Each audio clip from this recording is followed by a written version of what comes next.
ಬೆಳ್ಳಂಬೆಳಗ್ಗೆ ಡಿವೈಡರ್ಗೆ bus ಡಿಕ್ಕಿಯಾಗಿ 4 ಪ್ರಯಾಣಿಕರು ಸ್ಥಳದಲ್ಲಿ ಮೃತಪಟ್ಟಿರುವ ಘಟನೆ ಬೆಂಗಳೂರು ಮೈಸೂರು ಹೆದ್ದಾರಿಯಲ್ಲಿ ನಡೆದಿದೆ.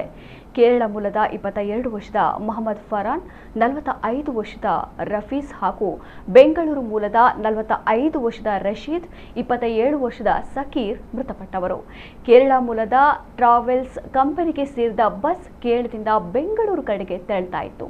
ಚನ್ನಪಟ್ಟಣ ತಾಲೂಕಿನ ಪುಟ್ಟಪ್ಪನದೊಡ್ಡಿ ಬಳಿ ಬಸ್ ಡಿವೈಡರ್ಗೆ ಡಿಕ್ಕಿಯಾಗಿದೆ. ಪರಿಣಾಮ 4 ಸ್ಥಳದಲ್ಲೇ ಕೊನೆಯುಸಿರೆಳೆದಿದ್ದಾರೆ. ಹಲವು ಪ್ರಯಾಣಿಕರಿಗೆ ಸಣ್ಣ ಪುಟ್ಟ ಗಾಯಗಳಾಗಿವೆ. ಇನ್ನು ಚಾಲಕ ನಿದ್ದೆ ಮಂಪರಿನಲ್ಲಿ ಇದ್ದಿದ್ದರಿಂದ ಈ ದುರಂತ ಸಂಭವಿಸಿದೆ ಎನ್ನಲಾಗಿದೆ.